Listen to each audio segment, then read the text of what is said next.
Kanin po. Kanin po.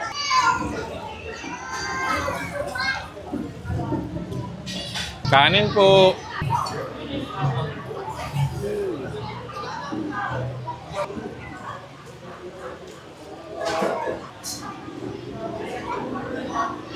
Grabe talaga, kahit magmamahal na araw na, sobrang dami pa rin ng tao na dumadagsa dito sa kare-kare ni Balat.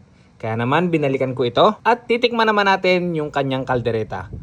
At alam nyo ba na kahit sobrang successful na nito, minsan si Boss Balat pa rin yung nagluluto para mas matiyak daw niya na tama at masarap yung pagkain na siniserve ng kanyang mga tauhan. Kaya hindi niya to pinababayaan. So mga kasakol, huwag natin itong patagalin pa. Simulan na natin ang sakulan. So yun na nga mga kasakol, bumalik ako dito kay Boss Balat, dito sa kare-kare ni Balat, para tikman yung kanyang kaldereta. Hindi ko pa kasi ito natitikman. So mga kasakol, bago natin simulan sakulin ito, magdasal muna tayo.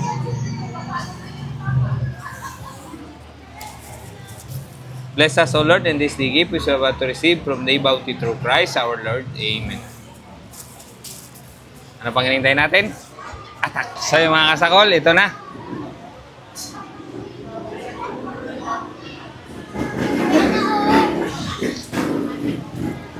Wow, ang lambot ah.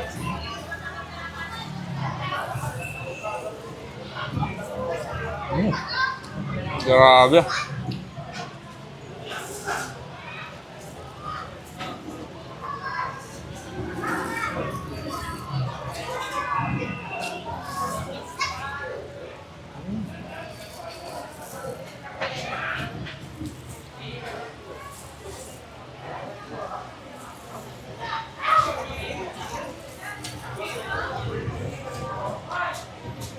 Salsa. Yung sauce pa lang, ulam na.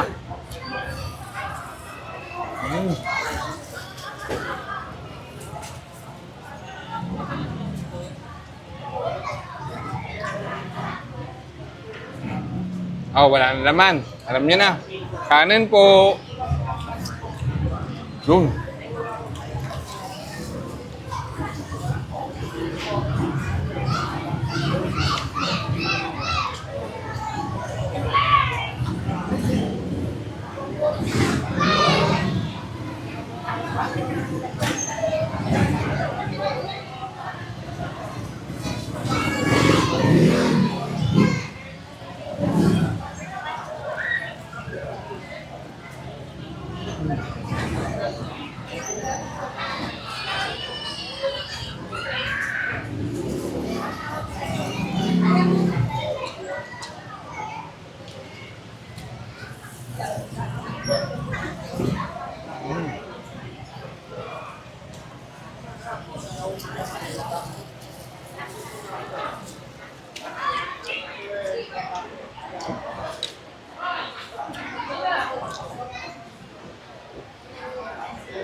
Wala tayong kanin, hingi pa tayo.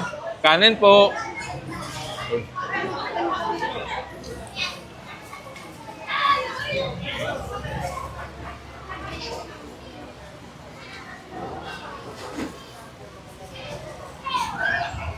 Ang laki ng kanin. Grabe.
Grabe. Gusto niyo yung kanin? Kanin po.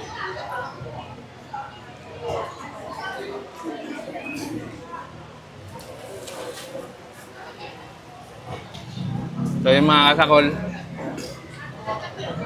alam niyo na pag masarap ang sauce ng kaldereta, ganito yung ginagawa.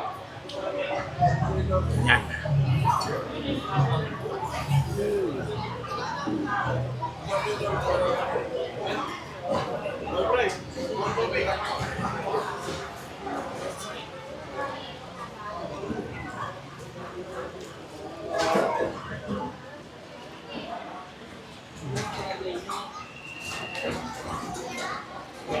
Parang burger.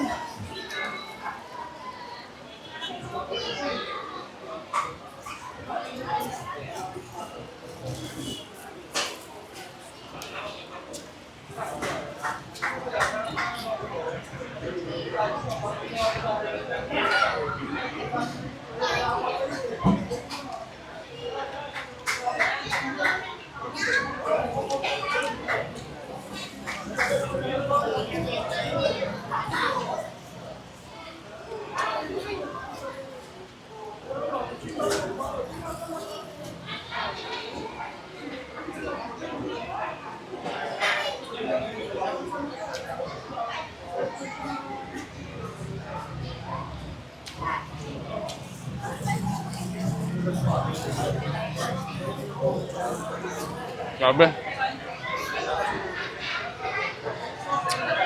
Solid yung kaldereta ni Boss Balat. Ayan. Sa mga gustong dumayo dito, punta lang po kayo dito sa Kare-Kare ni Balat. Dito lang ito sa San Antonio, Manabat Street, Binyan, Laguna. Wasteable naman po sila, kaya madali nyo siyang makikita. Maraming salamat. Bye.